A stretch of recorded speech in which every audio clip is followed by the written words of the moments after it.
Good morning, everyone. This is Lori coming to you live from Lori's Wellness Loft. And for those of you who are joining me for the first time, I'm a health and life coach, and my goal is to come on daily to give you little coaching gems that you could start applying now to live a happier, healthier life. So thank you all for joining me today. And I'm talking about a topic that is near and dear to all of our hearts. It's sugar. We love it, we consume it, we seek it out, we desire it. We have a sweet tooth. We've developed terms that talk about our love of sugar. So if you are a lover of sugar, hello everyone, stay tuned. I'm going to give you a little twist that you're not expecting today. So help me out, people. Before we get going, when I used to be a weight loss counselor years ago, when I sat down with the client, the first thing that I said to them, hello, Amy, the first thing I said to them was, if you could eat any food in the world and it didn't have any calories, what would it be? And you would see them light up, right? So do me a favor, drop me. If you could eat any food in the world and it didn't have calories, what would it be?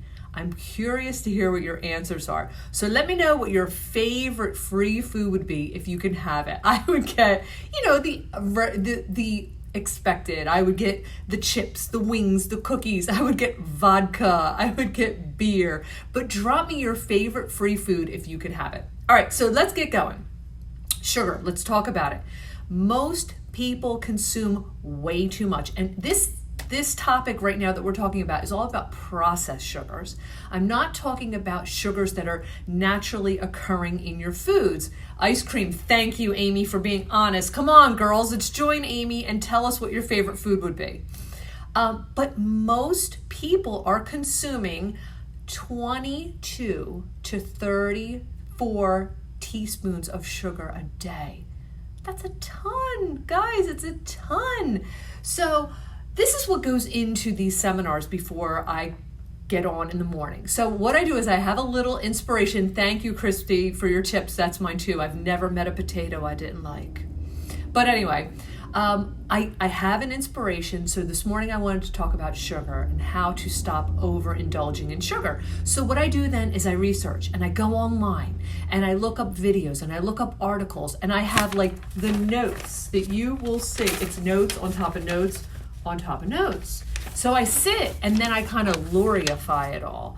And the interesting thing was when I was doing my research this morning, it was doctors, it was scientists, it was nutritionists, it was dietitians. I was getting all of this information to bring to you. And you know what? Notice, do you want to know what I realized? Almost all of them were overweight. These were all people that were teaching other people how to eat right and to avoid excessive sugar, yet they couldn't do it for themselves. And I'm not saying this from a judgmental standpoint. I'm saying this because knowledge without action is not going, it does nothing. So I want you to write this down. This is a Lori quote. Knowledge without action or application does nothing. These people were all leading in their industry. They were teachers, they were educators, yet why couldn't they apply it to themselves? Why couldn't they limit the amount of sugar that they are consuming? And that's what I want to address today. I can sit here and spew out facts and figures and talk about cholesterol levels and talk about liver function with sugar and talk about how many grams of sugar is in everything that you're eating. Guess what? It's out there and it's a big snooze fest. You know what I want to do? I want to get you to become more aware of the added sugars in your food. And I also want to divert your attention. Again, I'm going into the mind here. If I tell you, don't eat sugar, look for added sugars, don't put extra sugar, it's almost do not touch the glass. If you walk by and you see a sign that says do not touch the glass, I know I'm like, wonder what'll happen. Do you know what I mean? So what I want to do is I want to tell you to divert your attention towards other behaviors other than white knuckling it against the sugar, because guess what? If you white knuckle it, guys, the sugar is always going to win. So I want to introduce different strategies that are going to help reduce your sugar cravings. Number one strategy, write it down, people, get a pen and paper. You're going to want it.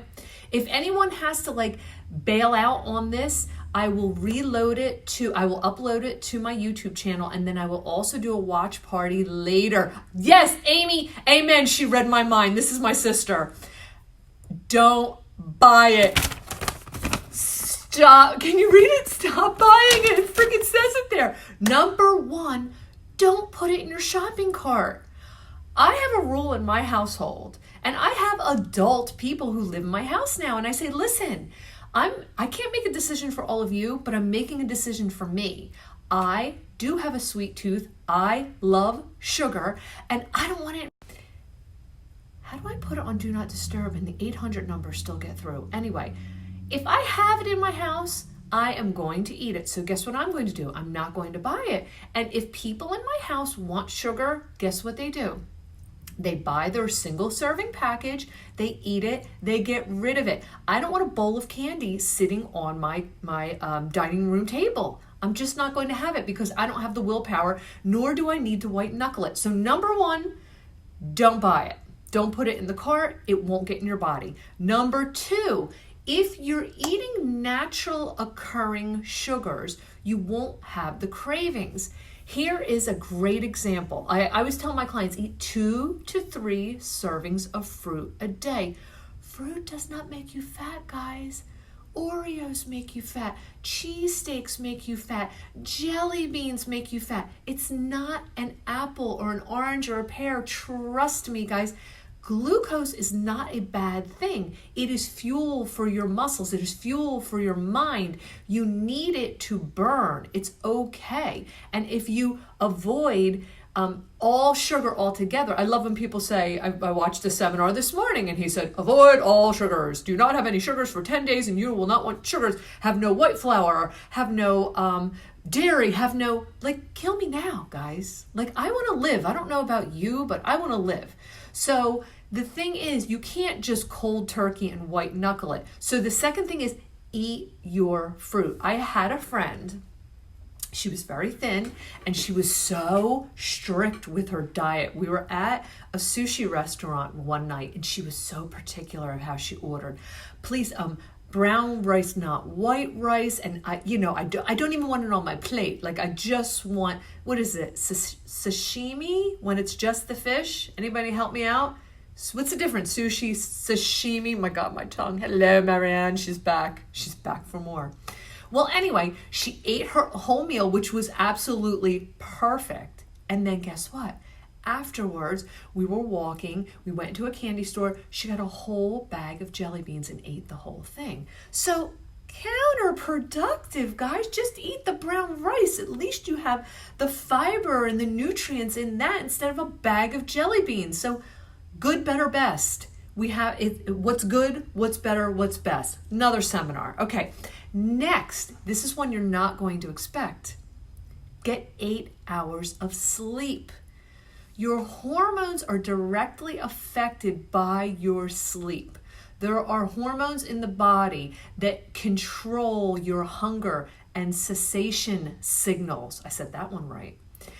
If you're lacking sleep, guys, you're going to have more of an appetite. So if you can get 8 hours of sleep a night, great for you. You will have less of an appetite and less cravings for sugar. Ready? Here's the drum roll. This is the one you're not expecting. When talking about the emotional component, and you knew this was coming, guys, you know Lori, the emotional component behind why we have cravings for most things that we don't believe are good for us. Sugar being number one, sugar being something that is so easy to get your hands on, and there's not a negative stigma about sugar to boost your emotional level, to boost your feelings, to those feel-good hormones, okay?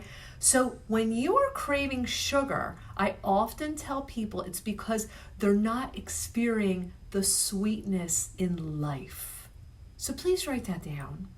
When you are craving sugar, you want to ask yourself the question, where am I not experiencing the sweetness in life? Life is here for us to enjoy and enjoy the sweetness. It's not supposed to be nose to the grindstone every day, grind it out, and then hopefully you get to the evening, you pass out on the pillow, wake up in the morning and do it all over again. No, it's about having an experience of enjoying life. So I want you to all think about that and ask yourself the question about the sweetness in life. If this was helpful, please drop me a 1 in the comments below. If I totally lost you, drop me a 2 in the comments below. And if you love the message that I sent out today, please do me a favor and hit that little share button in the bottom corner of your screen and share this on your timeline so that you can help provide this message for your friends and followers on your timeline. So if I have enticed you and you are interested in finding out more, yes, Amy, thank you. You just made a super realization right now. If you're interested in finding out more about these little coaching gems that I've dropped for you, we are starting a coaching class. It's going to be offered via Zoom, where you can enjoy the lessons from the comfort of your own home on Wednesday evenings at 7:30 p.m. We're starting it on October 2nd. So if you're interested in finding out more about this group of like-minded people that are coming together to help one another to really make some progress and create the life that they desire, I entice you to give me a call, and I'd love to have you all on. Have a happy Thursday.